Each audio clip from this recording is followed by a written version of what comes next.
ट्रस्टने प्रकाशित केली।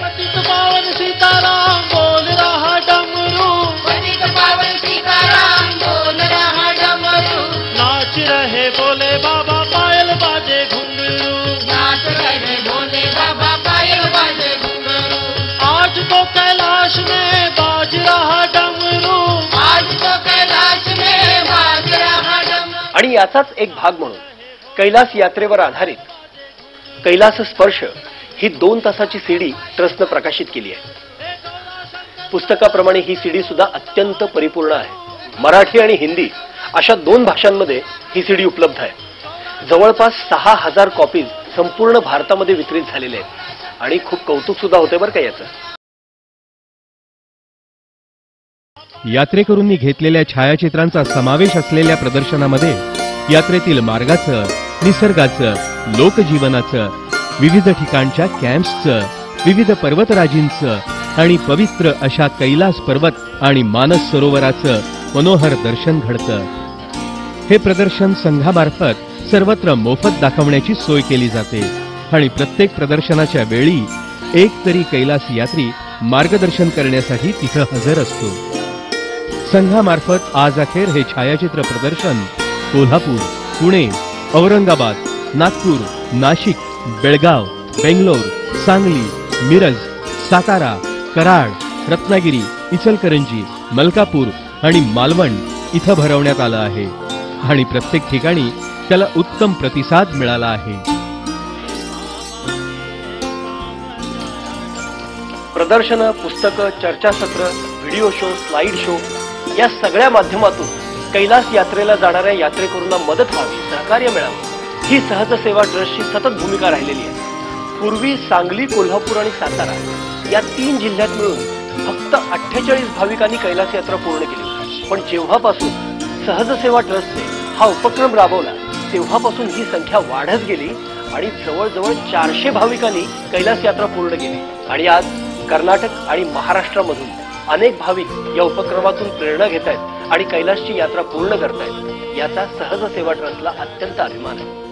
कैलास स्पर्श या पुस्तकाचा आणि चित्रफितीचा फारच चांगला परिणाम झाला असून त्या आधारेच संपूर्ण महाराष्ट्रातून सहज सेवा ट्रस्टकडे यात्रेसाठी इच्छुक असणाऱ्या लोकांची विचारणा होत असते आणि ट्रस्टच्या मार्गदर्शनाखाली बऱ्याच भाविकांची यात्रा सफल होत असते। कैलास यात्रेला जाण्यापूर्वी सहज सेवा ट्रस्ट आठवतो, हेच सहज सेवा ट्रस्टच्या कार्याचं यश आहे हे निश्चित। ट्रस्टच्या स्थापनेपासून दर 2 वर्षानंतर सगळे हितचिंतक आणि त्यांच्या परिवाराकरता एखाद्या सांगीतिक कार्यक्रमाचं आयोजन केलं जातं। याच कार्यक्रमामध्ये त्या 2 वर्षात ज्यांनी ज्यांनी कैलास मानस सरोवर यात्रा पूर्ण केली आहे अशा सगळ्या यात्रेकरूंचा सन्मानही केला जातो। पहिला कार्यक्रम 2001 साली घेण्यात आला। त्यावेळी भारताचे माजी सीबीआय संचालक श्री DR कार्तिकेयन यांच्या हस्ते कोल्हापूर, सांगली आणि सातारा या 3 जिल्ह्यातील कैलास यात्रींचा सन्मान करण्यात आला होता। 2003च्या डिसेंबरमध्ये श्री किशोर कदम आणि श्री मिलिंद इंगळे यांचा गारवा हा आगळा वेगळा कार्यक्रम आयोजित करण्यात आला आणि त्या कार्यक्रमात 60 भाविक यात्रेकरूंचा सन्मान करण्यात आला होता।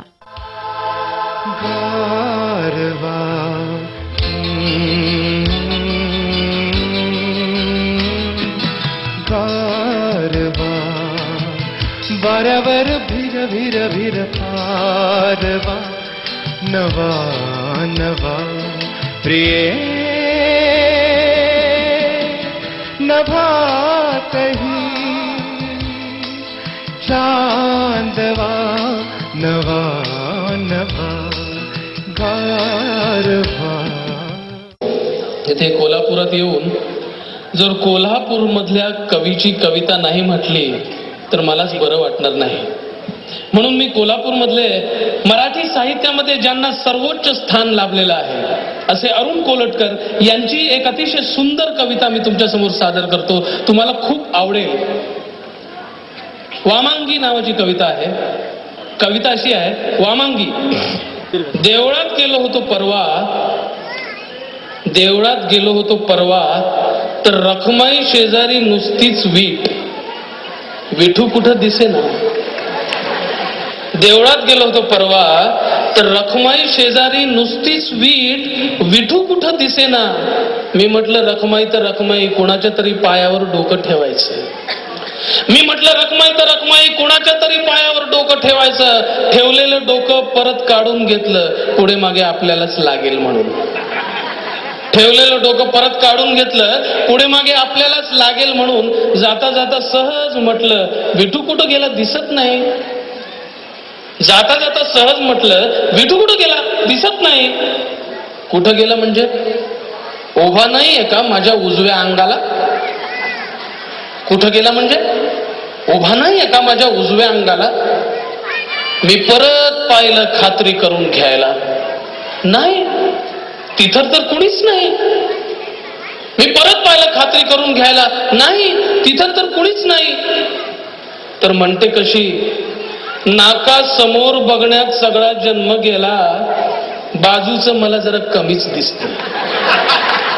नाका समोर बघण्यात सगळा जन्म गेला, बाजूचं मला जरा कमीच दिसतं. दगडासारखी झालीये बघ मान, जरा इकडची तिकडे होत नाही.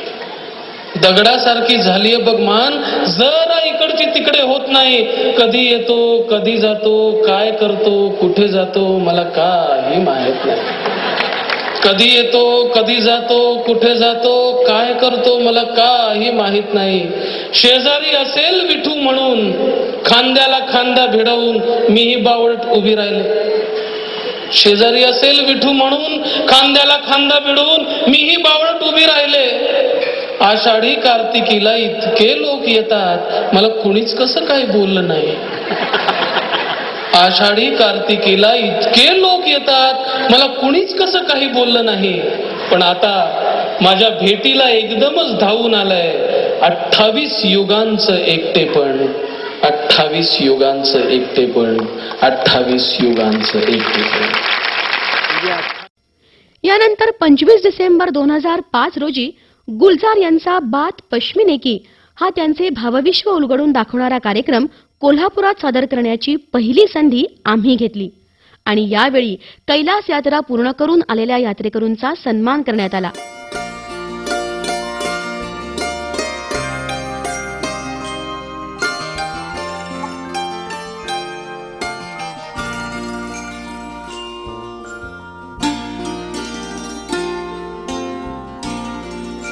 या सर्व कार्यक्रमांचा मुख्य हेतू लोकांच्या मनातील कैलास मानस सरोवर यात्रेसंबंधीची जागृती निर्माण करून त्यांच्या मनातील या यात्रेबद्दलची भीती दूर करणं हा होता.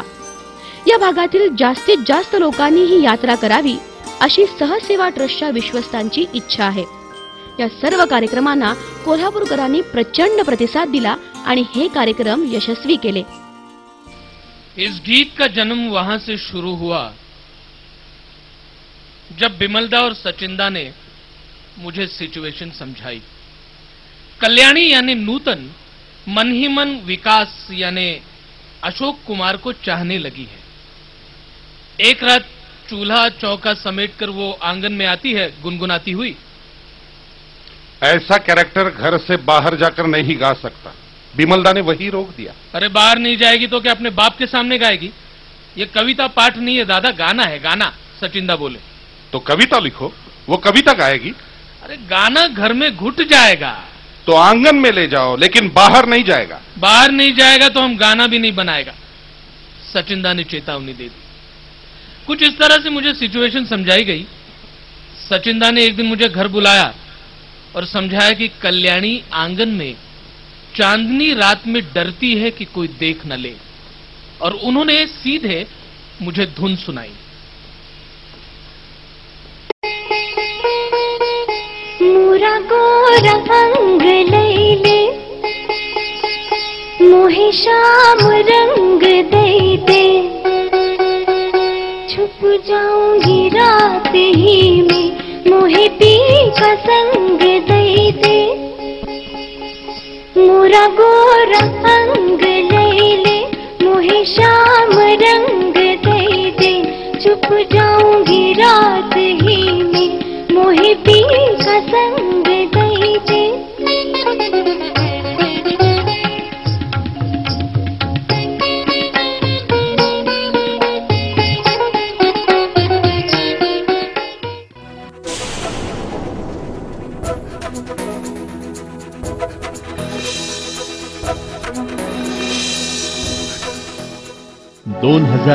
ची पूर परिस्थिती अत्यंत बिकट होत चालली होती. अनेक गावांशी असलेला संपर्क तुटत चालला होता. याच काळात जिल्हा प्रशासनाकडून ट्रस्टला पाचारण करण्यात आलं. माननीय जिल्हाधिकारी कोल्हापूर यांनी शिरोळ तालुक्यामध्ये अन्नछत्र सुरू करण्याची जबाबदारी सहज सेवा ट्रस्टवर टाकली आणि त्याप्रमाणे ट्रस्टनं दिनांक 31 जुलैपासून 18 ऑगस्ट 2006 पर्यंत एकूण 18 दिवस कुरुंदवाड येथील SP हायस्कूलमध्ये अन्नछत्र चालवलं. जवळजवळ 65 ते 70 हजार पूरग्रस्तांनी या अन्नछत्राचा लाभ घेतला.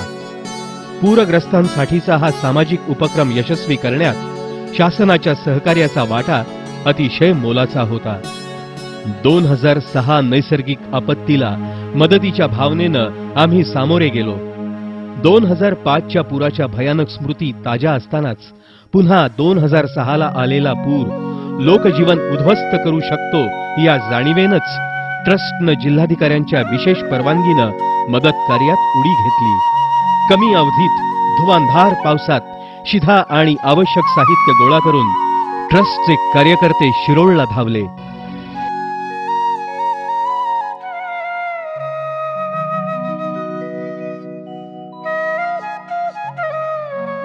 योग आणि प्राणायाम हा फक्त शारीरिक व्यायाम नाही, तर मानसिक आणि आध्यात्मिक शांती मिळवून देणारं ते चिकित्सा विज्ञान आहे. जो माणूस दररोज प्राणायाम करतो तो 100% रोगमुक्त होतोच.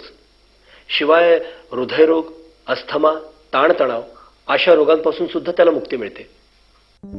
2005 पासून कोल्हापूर शहरामध्ये वेगवेगळ्या ठिकाणी पतंजली योगपीठाद्वारे परमपूज्य स्वामी रामदेवजी महाराज यांच्या मार्गदर्शनानुसार मोफत प्राणायाम प्रशिक्षण वर्ग आयोजित करण्यात येत होते. सर्व थरातील नागरिकांना याचा लाभ घेता यावा या मुख्य उद्देशानं सहसेवा ट्रस्टच्या सहकार्यानं मोफत योग विज्ञान शिबिराचं आयोजन केलं गेलं आणि त्याप्रमाणे कोल्हापूर शहराच्या वेगवेगळ्या भागात मोफत प्रशिक्षण वर्ग आयोजित करण्यास सुरुवात केली. नोव्हेंबर 2006 पासून शिबिरं घेण्यास सुरुवात झाली ती आज अखेर चालू आहेत. योग आणि प्राणायाम हा फक्त शारीरिक व्यायाम नसून ते मानसिक आणि आध्यात्मिक शांती मिळवून देणारं चिकित्सा विज्ञान आहे. दररोज प्राणायाम केल्यानं मनुष्य रोगमुक्त होतो, तसंच हृदयरोग, अस्थमा, ताणतणाव या सर्वांपासून मुक्त होतो. कोल्हापूर जिल्ह्यामध्ये योग शिक्षकांच्या कमतरतेमुळे स्वामी रामदेवजींना अपेक्षित असलेला योग आणि प्राणायामाचा प्रचार झालेला नाही आणि हेच लक्षात आल्यामुळे योग शिक्षकांसाठी प्रशिक्षण वर्ग घेण्यास स्वामी रामदेवजी महाराज आणि पतंजली योगपीठाद्वारे परवानगी देण्यात आली. याचाच एक भाग म्हणून सहसेवा ट्रस्टच्या सहकार्यानं पन्हाळा येथील अंबरखान्यातील संजीवनी शाळेमध्ये दिनांक 18 मे पासून 28 मे 2007 पर्यंत 11 दिवसांचं पूर्णकालीन निवासी प्रशिक्षण शिबिर यशस्वीपणे घेण्यात आलं. या निवासी शिबिरामध्ये सर्वांना सहभागी होता येत नव्हतं, पण ज्यांना ज्यांना योग शिक्षक व्हायची इच्छा आहे त्यांच्यासाठी दिनांक 4 जून ते 14 जून 2007 अखेर कोल्हापूर इथंही एक शिबिर आयोजित करण्यात आलं. अशा प्रकारे कोल्हापूर जिल्ह्यासाठी एकूण 350 योग शिक्षकांची फौज सहज सेवा ट्रस्टच्या माध्यमातून तयार करण्यात आली. कोल्हापुरातील स्वामी रामदेवजी महाराजांचं योग विज्ञान शिबिर ही एक ऐतिहासिक घटना ठरली. स्वामी रामदेवजींची योग विज्ञान शिबिरं पुणे, नवी मुंबई, मुंबई, नाशिक, औरंगाबाद, नागपूर, नांदेड, सोलापूर, चंद्रपूर इत्यादी ठिकाणी झाली होती. परंतु अद्याप पश्चिम महाराष्ट्र आणि उत्तर कर्नाटकात शिबिर कुठेही झालं नव्हतं. म्हणूनच सहज सेवा ट्रस्टनं शिबिर आयोजनाचं आव्हान स्वीकारलं. स्वामी रामदेवजींचं स्वप्न स्वस्थ भारत, समृद्ध भारत हे डोळ्यासमोर ठेवून ट्रस्टनं कोल्हापूरकरांच्या आरोग्यासाठी उचललेलं एक सहज पाऊल म्हणजेच हे शिबिर होय. विज्ञानाच्या कसोटीवर योग घासून पुसून सुवर्णाचा कस पाहावा तसे आधुनिक विचार करणारे रामदेवजी महाराज आपल्या कोल्हापूरच्या योग प्रेमीसाठी आपल्या विनंतीला मान देऊन आले. 4 वर्षों से बहुत से भाई बहनों का प्रयास था कि कोल्हापुर में ये योग यज्ञ का आरंभ हो, लेकिन इस सुंदर संकल्पना का संकल्प लिया भाई सन्मति मिर्जी जी ने, और उसको पूर्ण करने में बहुत बड़ी आहुति दी है हमारे भाई विनय कोरी जी ने। तो मैं चाहूंगा सबके ओर से भाई विनय जी को इस भौर में खूब खूब आशीर्वाद।